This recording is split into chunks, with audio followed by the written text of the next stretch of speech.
मथुरा के पूर्व जनपद न्यायाधीश दिनेश कुमार सिंह का महीने भर पहले इलाहाबाद हाईकोर्ट के लिए स्थानांतरण हो गया था। श्री सिंह हाईकोर्ट के रजिस्ट्रार जनरल बनाए गए हैं। अपना कार्यभार संभालने के बाद पहली बार मथुरा आए श्री सिंह का शनिवार को उनके सरकारी आवास पर स्थानीय न्यायिक कर्मियों द्वारा हार्दिक सम्मान करते हुए उन्हें भावभीनी विदाई दी गई। न्यायिक कर्मियों द्वारा उनका माल्यार्पण कर स्वागत सत्कार किया गया और उनके कार्यकाल की भूरी भूरी प्रशंसा की गई। इसके साथ ही उन्होंने उनसे अपनी कुछ अपेक्षाएं भी रखी। न्यायिक कर्मियों ने उनके उज्जवल भविष्य की कामना भी की। इस अवसर पर नियो न्यूज ने श्री सिंह से विशेष बातचीत की। हमको तो बहुत प्रसन्नता है, माननीय जज साहब हाई कोर्ट चले गए हैं। और इस मौके पर क्या कहेंगे आप? राकेश जज साहब जैसे मैंने अधिकारी बहुत ही कम देखे, मैंने काफ़ी अधिकारियों के साथ में काम किया, लेकिन जज साहब डांटते भी थे, पुचकारते भी थे, काम सिखाते भी थे और काम करने में बहुत मज़ा आता साहब के साथ में। और साहब जैसे अधिकारी बहुत ही कम मिलते हैं, बड़े भाग्य की बात है हमारे। और हमारे आगे संरक्षक बन के गए, हमें वहाँ भी फायदा मिलेगा इस चीज़ का। और कुछ अपेक्षाएं भी हैं आपकी? नहीं, वो अपेक्षा तो रहती है, लेकिन ये कि हम लोगों का भी मतलब जैसे कुछ नुकसान वगैरह हो जाते हैं, भूल चूक में कोई बात हो जाए तो उसका हमें लगता है कि हमें साहब माफ़ करेंगे। जैसे अभी कुछ अपेक्षाएं रख रहे थे सर से कि सर वहाँ पे जाएं तो आप पहुँच गए तो हमारा ये करा दीजिएगा, वो करा दीजिएगा। जैसे वो सरकारी ही कार्य हैं, न्यायपालिका से ही संबंधित हैं, उनसे आपको सहूलियतें होंगी, वो क्या थी? वो क्लास 4 तो हमारे हेड ऑफ के हैं, उनको क्लियर करने का। क्लास 3 और 4 दोनों जो हेड ऑफ में चल रहे हैं, काफ़ी साल हो गए हेड ऑफ में रहते हैं। और आपने और उन्नति तरक्की की कामना की है सर हमेशा, और आगे और सर आपसे जाने हम आज आप यहाँ से विदा ले रहे हैं, हालांकि ट्रांसफ़र तो आपका पहले ही हो चुका था, लेकिन आज आप यहाँ पर आए हैं। आपके अधीनस्थ जो स्टाफ के लोग हैं उन्होंने आपको भावभीनी विदाई दी है। इस मौके पर क्या है आपका इनके संबंध में कहना, अन्य जो जनपद वासी हैं उनके संबंध में, और जो भी आपके संपर्क में आए आपके कार्यकाल के दौरान उनके संबंध? मथुरा का एक्सपीरियंस मेरे लिए इतना खुशी का अनुभूति देने वाला एक्सपीरियंस रहा है। मैंने पहली पोस्टिंग यहाँ की तब भी मुझे बहुत अनुभूति अच्छी हुई, और जब मैं यहाँ से गया तो मुझे वर्चुअली रोना आया। आई वॉज लिटरली इमोशनल कि मैं यहाँ से जा रहा हूँ, और ये तबीयत ही नहीं कर रही थी कि मैं जाऊं, और इसलिए वो तो अपनी जगह रहेगा कि मथुरा का चार्म हमेशा रहा है। सेकंड पोस्टिंग हमने कभी इमेजिन ही नहीं किया था, अपने मतलब सपना भी नहीं सोचा था कि हम कभी यहाँ पे डिस्ट्रिक्ट जज बनाए जाएंगे। लेकिन हमारे माननीय मुख्य न्यायाधीश जी ने हमको ये कार्य सौंपा, और उन्होंने कहा कि नहीं, मुझे पूरा विश्वास है कि तुम वहाँ जाके ठीक से काम करोगे और हमें डिसअपॉइंट नहीं करोगे। तो बड़ा भारी मेरे ऊपर दायित्व था, और जब मैं आया तो मुझे बहुत डर सा था, और कि स्टाफ से कोऑपरेशन, एडवोकेट से कोऑपरेशन मुझे मिलेगा या नहीं मिलेगा। लेकिन इतना अच्छा कोऑपरेशन मिला जिसका कि हम इमेजिनेशन नहीं कर सकते थे। सारे स्टाफ ने बिल्कुल दिन रात मेरे साथ काम किया, 8-8, 9-9, 10-10 बजे। एट टाइम्स मुझे ऐसा याद है कि कोई चीज़ अगर रिपोर्ट हाईकोर्ट नहीं गई है तो मेरा कुछ एक्सपीरियंस हाईकोर्ट का रहा था कि वहाँ पर अगर कोई चीज़ टाइम से नहीं पहुँचती तो समटाइम्स जजेस टेक इट वेरी ऑफेंसिव कि आपने टाइम से नहीं किया, और कोर्ट में उनकी समनिंग हो जाती है, ह्यूमिलिएट किया जाता है। कई बार ऐसा हुआ कि कोर्ट में तलबी होती है, तो उसको मुझे पहले से संज्ञान था। तो हम इसमें हमेशा अपने लोगों को बता देते थे यहाँ पर कि मेरा थोड़ा एक्सपीरियंस है, तो काम को अगर माननीय उच्च न्यायालय मांग रहा है, किसी पर्टिकुलर चीज़ पर रिपोर्ट है या कोई चीज़ उन्होंने मांगी है, तो उसको टाइमली भेज दें। हम लोग भूल जाते हैं। मैंने एक बार ऐसे, मुझे याद आ रहा है कि रात में 11 बजे पता चला कि वो रिपोर्ट नहीं गई, तो I call that officer and इनको बुलाया गया, हमारे राकेश जी को, चाबी किस तरीके से दीजिए, that report has to be sent tonight only. तैयार की गई and it was dispatched in the night, I think about 1 PM। तो हम लोग 1 AM सॉरी। तो हम लोग, मैं देख रहा हूँ कि डेडिकेटेड रहें, और पूरा स्टाफ ने डेडिकेशन में पूरा सहयोग दिया। उसके लिए हम ऋणी रहेंगे हमेशा, क्योंकि आज अगर इन लोगों ने पहुँचाया है तो इन्हीं की बदौलत से और गुड विशेस से हम वहाँ पहुँचे हैं। अदरवाइज़ कोई पहुँच नहीं सकता, ये हम भी जानते हैं। 2 मुकाम हम लोग के लिए लास्ट मुकाम है। इस हाइट पर कोई पहुँचता नहीं है आसानी से।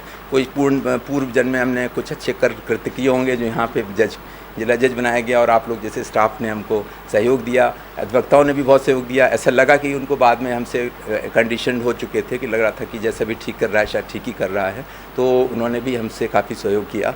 और कभी कोई ऐसी प्रॉब्लम्स को बिगर कोई प्रॉब्लम फेस नहीं करनी पड़ी। तो जहाँ तक स्टाफ का ताल्लुक है, स्टाफ की छोटी छोटी समस्याएं रहती हैं, कुछ एडमिनिस्ट्रेटिव प्रॉब्लम्स वहाँ पे भी हैं, बड़े स्तर पे भी, यहाँ पे भी, लेकिन जो वहाँ पे हैं वही यहाँ पर हैं, ये मैं मान रहा हूँ। रेगुलराइजेशन को लेके लोगों के अंदर बड़ा भय है कि कहीं निकाल न दिए जाएं, उस पर हम लोग भी बड़े चिंतित हैं। चीफ जस्टिस साहब ने भी इंश्योर किया था कि वहाँ पे एश्योरेंस दिया लोगों को कि निकाले तो नहीं जाएंगे, बट हम लोग उनको रेगुलराइज करने का तरीका निकाल रहे हैं, कुछ रूल्स में ड्राफ्ट करके फ्रेम करेंगे। अगर वहाँ बन जाएंगे तो ये पूरे स्टेट में लागू होने की संभावना बनी हुई है। तो जो हमारे सीनियर जज हैं वो भी इसमें काफ़ी सोच रहे हैं, कोशिश कर रहे हैं कि कैसे इसको इस सिचुएशन से बाहर निकला जाए। ये क्या प्रकरण है, अगर इसको थोड़ा सा एक्सप्लेन प्रकरण ये है कि अगर कोई आदमी किसी को सर्विस मान लीजिए किसी पॉइंट ऑफ टाइम पे दे दी गई और उसके लिए पूरा प्रोसीजर अडॉप्ट नहीं किया गया, जैसे कि अगर एक एडवर्टीज़मेंट निकालना ज़रूरी होता है हर पब्लिक पोस्ट के लिए, रेगुलर कोई एडवर्टीज़मेंट निकलेगा कि भाई इतनी पोस्ट एडवर्टाइज़ की जाती हैं और किस रिक्रूटमेंट ईयर की हैं, और वो निकली, फिर इम्तहान हुआ, फिर जो भी प्रोसीजर अडॉप्ट करके उसको अपॉइंटमेंट दिया गया। अगर ऐसे नहीं किया गया और आपने किसी को रख लिया अपॉइंटमेंट में, उसको लेटर दे दिया, तो वो बैकडोर एंट्री मान ली जाती है कि इस अपॉइंटमेंट पूरा प्रोसीजर फॉलो करके नहीं दिया गया। तो जैसे अब रेगुलराइज करने में ज़रूरी है कि आदमी मान लीजिए कोई पर्टिकुलर ईयर्स तक उसने सर्विस कर ली है तो रेगुलराइज को कर दिया जाए, लेकिन चूँकि वो प्रोसीजर से फॉलो करके नहीं आया इसलिए नहीं किया जा सकता। ये सुप्रीम कोर्ट माननीय उच्च न्यायालय ने उमा देवी एक जजमेंट है उसमें कहा है। तो एपेक्स कोर्ट की वर्डिक्ट के अगेंस्ट कोई भी जल्दी नहीं जा सकता, इंक्लूडिंग अवर ऑनरेबल हाई कोर्ट, क्योंकि सुप्रीम कोर्ट का जजमेंट है। तो उसमें यही पॉइंट था कि इसको कैसे माना जाए कि भाई इतने लोग इतने सालों से काम करने दिया गया उनको, तो अब इनका रास्ता क्या निकाला जाए। नियुक्तियां होंगी सर ऐसी?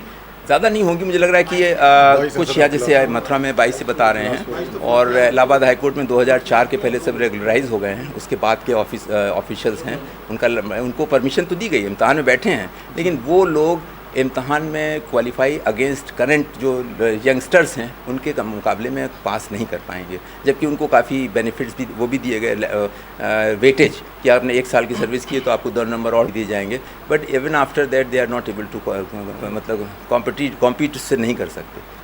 उससे अगर कंपटीशन में मान लीजिए आप कॉम्पीट कर लेते हो तो आपको मिल जाना चाहिए, लेकिन जो नए यंगस्टर्स से आप के अगेंस्ट बैठोगे, वो नया पढ़ा है, आपने 20 साल पहले 10-20 साल पहले पढ़ाई छोड़ दी है, तो उसके लिए डिफ़िकल्ट हो जाता है। तो इस चीज़ को मद्देनज़र रखा जाता है कि वो नहीं क्वालिफाई करेगा तो क्या होगा, क्या वो बाहर जाएगा। तो उसके लिए कोशिश की जा रही है कि कोई तरीका निकाला जाए कि रूल्स में और कोई रिलैक्सेशन दिए जाएँ। तो अगर वही रूल्स जैसे वहाँ होंगे तो हम जिले में भी अप्लाई करा देंगे, वो इस तरीके से हो सकता है कि भाई वहाँ हुआ है तो यहाँ पे भी हो जाए। तो आपने अच्छा, लेकिन यह है कि अभी होगा क्या, फाइनली उसको कोशिश की जा रही है कि हाउ टू, इसको प्लान किया जा रहा है। अभी ऐसा नहीं है कि इंस्टेंट कोई डिसीजंस ले लेंगे, तो वहाँ पे भी चिंतित हैं सब लोग। इसको ये यहाँ का भी मुद्दा था, जब हमने ज्वाइन किया वो मुद्दा था कैसे इनको किया जाए। तो स्टाफ का तो आपने काफ़ी उत्साहवर्धन किया, हाँ। और अपेक्षा से अधिक इनको अपना समय दिया, अपना वक्तव्य दिया इनके बारे में। जी। कुछ एक और वर्ग ऐसे हैं जैसे अधिवक्ताओं का वर्ग, अधिवक्ताओं का तो मैंने आपको पहले ही बताया, प्रशासन का। जी। ये आप अपने सामान्य संबोधन में बोल रहे थे। हाँ। माइक हम आपसे नहीं, देखिए एडमिनिस्ट्रेशन में जो डिस्ट्रिक्ट मजिस्ट्रेट हैं, SSP हैं, इन्होंने हमेशा कोऑर्डिनेट किया। हम लोग अदालत किए, बहुत सारे फंक्शंस हुए, या लोक अदालतों के होते रहते हैं। बाहर जहाँ पे भी हम लोग फंक्शंस जब भी हुए हैं उन्होंने हमारा हमेशा साथ दिया है। लोक अदालतों में पर्टिकुलरली नेशनल लोक अदालत में जो साथ दिया और आज इतना आउटपुट यहाँ पे हुआ, वो SSP जो यहाँ के रहे हैं, उन्होंने तत्कालीन SSP जो मैडम थी जो आजकल लखनऊ चली गई हैं, मैडम मंजन सैनी, और उसके बाद भी डॉक्टर सिंह थे, वो दोनों ने बहुत कोऑपरेट किया। और डिस्ट्रिक्ट मजिस्ट्रेट जो हैं वो लगातार हम लोग से कोऑर्डिनेट करते रहे, हम लोग की मॉनिटरिंग सेल की मीटिंग में आते रहे, and they gave enormous support to us. हमेशा हर बिंदु पर जब भी हम लोग ने मांगा उनसे सपोर्ट मिला। और एडवोकेट्स का तो मैंने आपको बताया, एडवोकेट्स इनिशियली शायद दे वर लिटिल डिससेटिस्फाइड, लेकिन बाद में धीरे धीरे उनको लगा कि नहीं, certain policies being followed in making orders, giving orders, तो वो उन्होंने फिर हमको धीरे धीरे एक्सेप्ट करना शायद शुरू किया। तो after initial hitch they started cooperating, और बहुत अच्छा उनका कोऑपरेशन रहा। बाद में ये तो आप लोग असेस करेंगे, I think public will assess कि व्हाट वाज द कोऑपरेशन, है ना। अन्य वर्ग जो कोई याद आते हैं? नहीं, आपका media has given extreme good coverage, हर जगह हमको हाईलाइट किया गया। Mathura is doing very well, है ना। तो ये आप लोग ने तो कवरेज किया ही किया, वो प्रोजेक्शन उसी से मिलेगा। अगर हमने बहुत अच्छा किया या बहुत ख़राब किया तो दोनों आपके हाथ में था। बैड वाला प्रोजेक्ट कर देते तो बैड पिक्चर जाती है ना। आपने अच्छा प्रोजेक्ट किया तो अच्छा। और नए जनपद न्यायाधीश जो आए हैं Shri Ramesh, he is my great friend, बहुत अच्छे हैं, हमारे सीनियर हैं, he is in position senior to me, और extremely dedicated officer he is, और हमारी उनसे टेलीफोन पे बात होती रहती है, कई बार मेरी बातें हुई हैं, और he will do extremely good, यहाँ पे बहुत अच्छा करेंगे। और हमें उम्मीद है कि जो भी हमारी कमियां हैं उनको दूर करने की कोशिश करेंगे, और हम भी उनसे रिक्वेस्ट करेंगे जो हमसे गलतियां हुई हों भैया उसको सुधार दें, है ना। हाँ, ये मैं उनसे पर्सनल मेरी रिक्वेस्ट होगी। I will definitely make a request to him. और यहाँ के कुछ खट्टे मीठे अनुभव जो कुछ शेयर खट्टा तो हम नहीं समझ पा रहे हैं, अभी मुझे खट्टा नहीं हुआ है, मीठा ही मीठा हुआ है। All good memories. हम ग्रैंडफादर बने यहाँ, बहुत बड़ी चीज़ है हमारे लिए, यहीं पे सब कुछ हुआ, और है ना, इसलिए सारे मीठे ही मीठे अनुभव हैं। यहाँ पर चला रहा है सर जवाहर बाग का, उससे जवाहर न्यायपालिका बाग, भी हाँ। थोड़ी सी आहत हुई। एक जो जवाहर बाग वाला किशोर न्याय बोर्ड है उस पर भी हमला हो गया। आप हाँ। इतने द्रवित हुए, तत्काल आप वहाँ पर गए, आपने निरीक्षण किया, परीक्षण किया, अपनी रिपोर्ट हाई कोर्ट को भेजी, जी, लेकिन आज तक कब्जा है बरकरार। तो नहीं, उसमें देखिए डीएम से मेरी बात हुई थी तत्कालीन पीरियड में, और डीएम ने कहा था कि चूँकि वो उनका जो वहाँ पे वो घुसपैठ है वो बहुत बड़े दिनों से, लंबे पीरियड से, लॉन्ग टर्म, मुझे लग रहा है कि they are well armed also. अगर हम लोग एडिक्वेट फोर्स के साथ नहीं जाएंगे तो हम लोग को वो खदेड़ देंगे, मे बी सम कैजुअलिटीज़ में टेक प्लेस। तो उनका ये कहना था कि एडिक्वेट फोर्स के लिए हम लोग ने गवर्नमेंट से रिक्वेस्ट की है, अगर गवर्नमेंट हमें एडिक्वेट फोर्स दे देगा तो हम लोग इन लोग को एवैक्यूएट करा पाएंगे इनसे। तो अब इसमें समय लग रहा है, मुझे लग रहा है गवर्नमेंट शायद फोर्स नहीं दे पाई थी उनको तब पीरियड तक जबकि ये घटना हुई।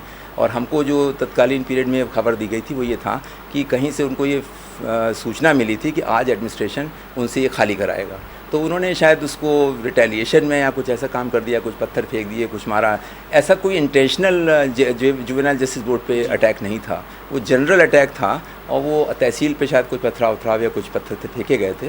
तो उसमें हमारा भी चूँकि जुवेनाइल बोर्ड उसमें स्थित है, तो उसमें एक आध कांच जो उसका रोशनदान का वो टूटा पाया गया था। मैंने एक माननीय उच्च न्यायालय को रिपोर्ट भी प्रेषित की थी उस आशय की कि इसमें कोई इंटेंशन इनका अंदर तोड़ फोड़ करने का नहीं था, और मेरे हिसाब से कोई ऐसा मेजर लॉस उसमें हुआ भी नहीं है ना। तो आपका ये मानना है कि जुवेनाइल जस्टिस बोर्ड पे कोई अटैक हुआ, ऐसा कोई अटैक नहीं था। वो आम उनका वो है कि डिससेटिस्फाइड मेंबर्स थे उनको टेबल के नीचे, वो गलत था, that was not found correct, washroom में that was not found correct, on verification that was not found correct, क्योंकि खुद वहाँ के हमारे पेशकार ने बोला कि ऐसा कोई घटना नहीं कि अंदर कोई हम लोग कहीं छुपे हुए हों, वो कहीं से एक्सजेरेशन रहा होगा, वो थी नहीं। हाँ, आखिर में कुछ और जनपद वासियों से, बस हमारी शुभकामनाएं हैं, यहाँ और के अधिकारियों से, स्टाफ से। नए अधिकारी तब से बहुत आ गए हैं, और काफ़ी कम पोस्टिंग सुनने में आया है यहाँ हुई हैं, और मैं देख रहा हूँ कि यहाँ पे पोस्टिंग पूरी रखनी चाहिए। मैं यही कोशिश करूँगा कि जितने लोग हैं और आ जाएं, है ना, जल्दी से जल्दी। कुछ शॉर्टेज है ऑफिसर्स की, अभी नया रिक्रूटमेंट चल रहा था, शायद वो उसमें कोई स्नैक डेवलप हो गया है जिसकी वजह से उसको पूरा नहीं हो पाया है, उसमें कोई रेड पिटीशन वगैरह फाइल हो गए हैं, तो उसको जल्दी जल्दी कंक्लूड कराएंगे और जल्दी से जल्दी ऑफिसर्स यहाँ पोस्ट करने की कोशिश की जाएगी, जिससे कि यहाँ एटलीस्ट खाली न रहे, मैक्सिमम नंबर ऑफ ऑफिसर्स आ जाएँ, और जो अधिवक्ता हैं उनको भी ये परेशानी ना हो कि मेरा केस ट्रांसफ़र करो। क्योंकि जब हम यहाँ पे एज डीजे काम कर रहे थे तो number of application were being move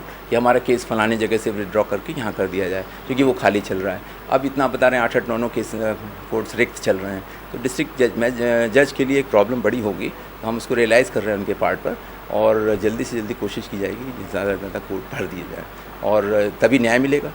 भाई जनता को, यहाँ की मथुरा की जनता को न्याय मिले, यही प्राइमरी एम है, और उसके लिए बेटर है कि भाई हम लोग सारे ऑफिसर्स की पोस्ट भर दें और फर्दर क्रिएशन हो, क्योंकि नंबर ऑफ केसेस ज़्यादा होंगे तो कोर्ट क्रिएशन ज़्यादा होना चाहिए, ये है, that will be our aim. आपने इतना वक्त हमें दिया, इतनी बातचीत हमसे की, इसके लिए आपका thank you very much for giving हमारे साथ रहे। मथुरा के पूर्व जनपद न्यायाधीश जो वर्तमान में इलाहाबाद हाई कोर्ट के रजिस्ट्रार जनरल हैं श्री दिनेश कुमार सिंह, आपके द्वारा यहाँ पर अपना करीब 2 साल का कार्यकाल बिताया गया, और थोड़ा सा ही समय शेष रहा 2 साल पूर्ण होने में, और काफ़ी साफ सुथरा कार्यकाल आपका हम कहें तो ये अतिशयोक्तिपूर्ण नहीं होगा। कुछ एक जटिल मसले भी आपके कार्यकाल में आए, उनका बहुत ही आपने पेशेंस के साथ समाधान किया, और जो स्टाफ है उनके उद्गार आपने सुने ही कि डांटते भी थे, डपटते भी थे, मगर नुकसान किसी का नहीं किया, और अब सरपरस्त बन गए हैं तो यहाँ के लिए अच्छा सोच रहे हैं और ये विश्वास दिला रहे हैं कि जो कोर्ट वैकेंट हैं उनको भरवाने की व्यवस्था भी करेंगे और जो कुछ अपने स्तर से हो सकेगा वो करेंगे। और हम भी आपके उज्जवल भविष्य की कामना करते हैं। अभी आप हाई कोर्ट पहुँचे हैं, आप सुप्रीम कोर्ट पहुँचे, ऐसी हम कामना करते हैं। न्यू न्यूज़ के लिए कैमरा पर्सन प्रमोद के साथ ही योगेश खत्री।